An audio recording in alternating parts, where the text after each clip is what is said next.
ഈ മലബാറിലെ പിഞ്ചുകുട്ടികൾ പഠിച്ചിരുന്ന മദ്രസാ പാഠപുസ്തകത്തിൽ പോലും കാണാം ഈ ലൗഡ് സ്പീക്കറിലൂടെയുള്ള ഖുതുബയുണ്ടല്ലോ, അത് വഹാബിസമാണ്. അതിനെ അനുകരിക്കാൻ, അതിനെ വിശ്വസിക്കാൻ, അതേപോലെ നമ്മുടെ ഇബാദത്തിലും കടത്താൻ, നമ്മുടെ ഖുതുബയിലും ഈ ലൗഡ് സ്പീക്കർ ഉപയോഗിക്കൽ അത് പാടില്ല. അത് കുല്ലു ബിദ്അത്തിൻ ദലാല വ കുല്ലു ദലാലത്തിൻ ഫിന്നാർ എന്ന ഹദീസിൽ ഈ ലൗഡ് സ്പീക്കറിലൂടെയുള്ള ഖുതുബ നിർവഹിക്കുമ്പോൾ പെടും എന്ന് 1955 കാലഘട്ടത്തിൽ മലബാറിലെ പിഞ്ചുകുട്ടികൾ പഠിക്കുന്ന മദ്രസ പാഠപുസ്തകത്തിൽ പോലും നമുക്ക് കാണാം. അതേ കിഫായത്തുൽ വിൽദാൻ ഫീ ത്വാഅത്തിർ റഹ്മാൻ എന്ന് പറയുന്ന ഒരു പുസ്തകം, ഇത് 1955 കാലഘട്ടത്തിലുള്ള പുസ്തകമാണ്. ഇതില്ലതാ വളരെ കൃത്യമായി പഠിപ്പിക്കുന്നു. ദർസ് 37. ഇനി ഖുതുബക്ക് ചില ഷർത്തുകളുണ്ട്. ഖുതുബ ജുമുഅക്ക് യോഗ്യന്മാരായിട്ടുള്ള 40 അല്ലെങ്കിൽ ഹനഫി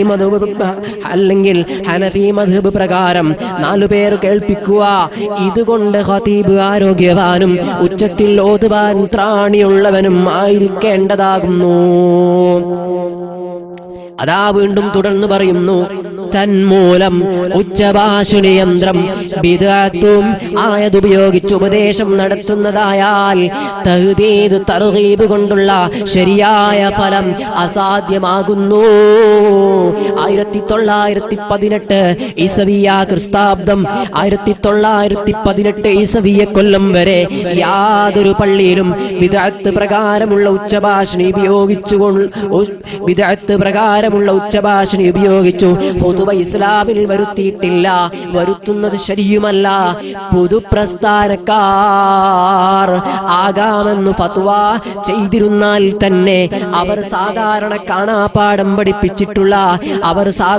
കാണാപ്പാഠം പഠിച്ചിട്ടുള്ള കുല്ലു ബിദ്അത്തിൻ ദലാല വ കുല്ലു ദലാലത്തിൻ ഫിന്നാർ എന്ന സാരം അവരിൽ തന്നെ ഉറപ്പിക്കലാണ്.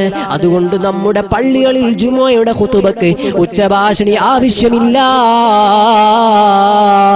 1950 കാലഘട്ടത്തിലെ 1985 കാലഘട്ടത്തിലെ നമ്മുടെ മലബാറിലെ ചെറിയ പിഞ്ചുകുട്ടികൾ പഠിച്ചുകൊണ്ടിരുന്ന പുസ്തകമാണ്, പാഠപുസ്തകമാണ്. നിഷേധിക്കാൻ കഴിയുമോ AP വിഭാഗക്കാരെ? നിഷേധിക്കാൻ കഴിയുമോ IK വിഭാഗക്കാരെ? ആ വഹാബിസത്തിന്റെ ആശയം അല്ലേ നിങ്ങൾ എന്നും ജനങ്ങളെ പഠിപ്പിച്ചുകൊണ്ടിരിക്കുന്നത്, ജനങ്ങളെ തെറ്റിദ്ധരിപ്പിച്ചുകൊണ്ടിരിക്കുന്നത്?